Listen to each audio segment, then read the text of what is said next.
पण आपल्या बरोबर सामान्य माणूस आहे. आणि त्या सामान्य माणसाच्या ताकदीमुळे आपलं कोणी काही वाकडं करू शकत नाही. जरी एका बाजूला पॉवर असली तर ती पॉवर आपलं काही वाकडं नाही करू शकत.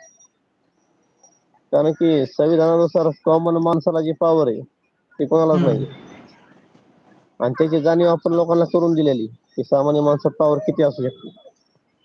त्यामुळे असे कित्येक जरी अडचणी आणल्या तरी आपण त्यातून सही सलामत बाहेरच पडणार आहे आणि पुढेच जाणार आहे.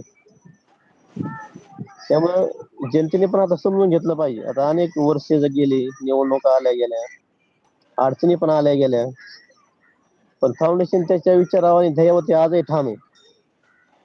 म्हणजे आपण किंचितही मागे पुढे सरलेलो नाहीये. आणि जरी किती जरी मोठे संकट आले गेले तरी आपण हलणार नाही.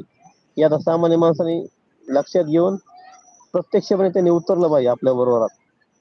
आणि हम्म. ज्यावेळेस आपल्या बरोबर सामान्य लोक उतर